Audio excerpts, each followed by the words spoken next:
Hi guys, samahan nyo akong gumawa ngayon ng bell peppers. Lalagyan natin ng palaman ang loob.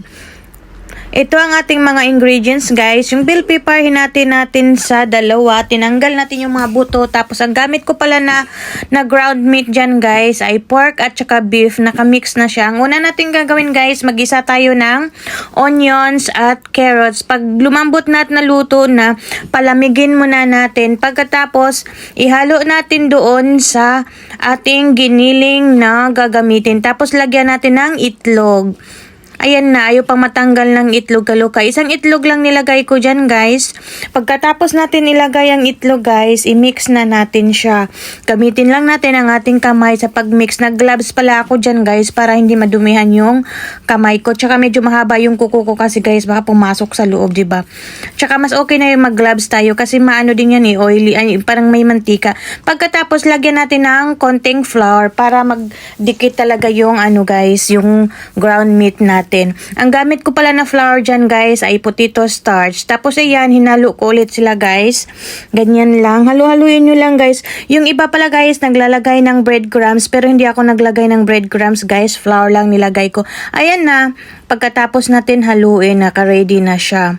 Ito na yung bell peppers natin guys. Ang gagawin naman natin dito guys, yung ibabaw ng bell peppers guys, lalagyan natin ng konting flour para dumikit talaga yung meat doon sa bell peppers para hindi siya matanggal.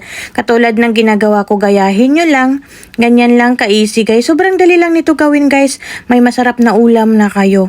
Pagkatapos ko lagyan yan guys, ilagay na natin yung ground meat na ginawa natin kanina. Ayan.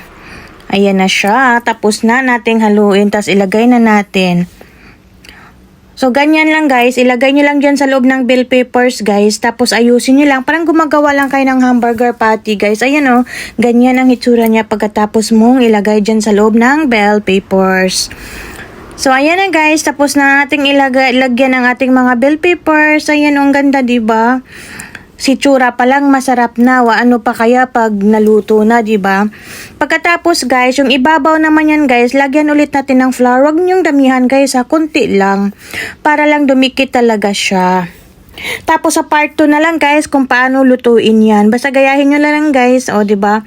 Hindi ko pa ito lulutuin ngayon guys, niready ko lang siya kasi para pag sinabi ni Habi na gusto niyang kumain niya, naka-ready na. Ilagay ko lang sa freezer. Ilagay ko lang siya sa pack, diba? Ganun lang. Ganun ako mag-ready ng mga pagkain dito sa bahay, guys. Pag alam kong medyo hassle gawin or baka tamarin ka tapos gustong kainin ni Habi ganun. So, diba? I-ready ko lang